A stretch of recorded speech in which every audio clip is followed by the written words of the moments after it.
á penúltima entrega dos documentais da aula I9. Nesta ocasión falaremos dos animais máis numerosos da Terra. Neste grupo atopamos animais moi coñecidos como a formiga e a abella. Estamos falando dos artrópodos.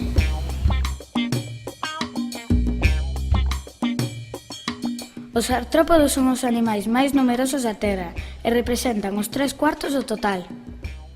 O seu corpo divídese en cabeza, tórax e abdome. Están cubertos por unha pel ríxida a que chamamos exoesqueleto. Ademais, diferencianse doutros invertebrados e que teñen varias patas articuladas. Hai moitos tipos de artrópodos, aínda que os máis coñecidos son crustáceos. A maioría son marinos, como a langosta, cangrexo ou gamba, aínda que tamén poden vivir en auga doce, como o cangrexo de río, incluso na terra, como a cochinilla. Teñen un caparazón moi resistente, antenas, vive entre rochas a todo tipo de profundidade.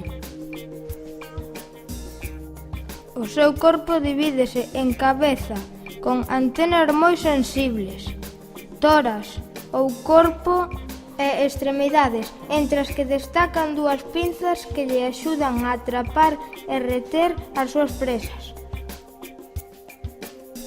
Insectos. Son os máis numerosos do planeta. Inclúen moitas especies moi coñecidas como o escarabello.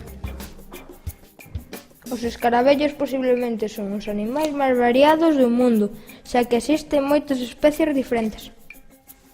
Pertencen a un grupo maior, os coleópteros, nos que atopamos outros insectos coñecidos como a carcoma, as mariquiñas, as bacalouras, etc. Abellas e formigas. As dúas teñen en común que viven en colonias perfectamente organizadas, nas que cada membro ten a súa misión.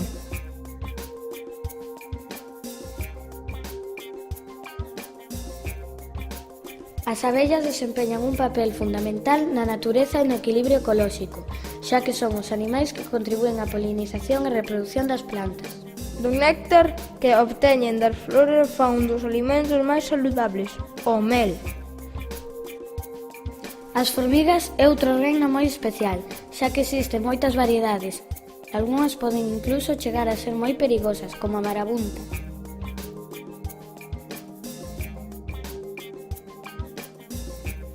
Moscas e mosquitos. Pertencen ao grupo dos dípteros. Caracterízanse por ter só dúas ás, en lugar de 4 como o resto dos insectos voadores.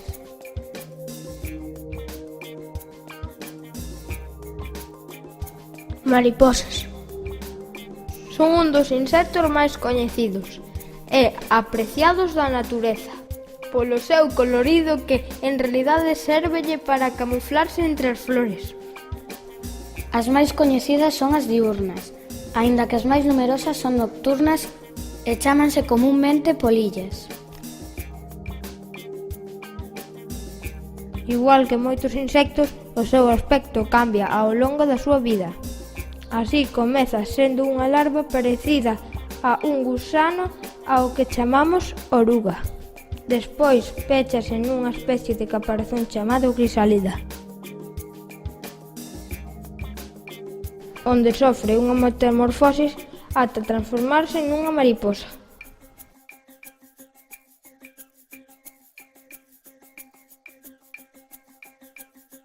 Arácnidos. Neste grupo atópanse escorpións, ácaros e, sobre todo, arañas. Existen moitos tipos de arañas, grandes, pequenas, peludas, velenosas, inofensivas, etc. Pero todas teñen en común unha serie de rasgos. Teñen 8 patas articuladas que lles permiten trepar e manter o equilibrio case en calquera superficie. Teñen ollos múltiples e non compostos como os insectos, e que lles permite ter unha visión de case 360 grados, moi útiles para cazar e para escapar dos perigos.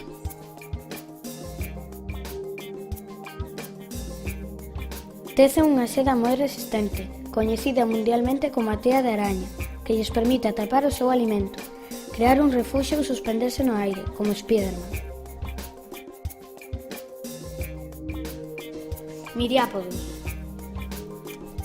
Neste grupo temos aos 100 pés e aos 1000 pés.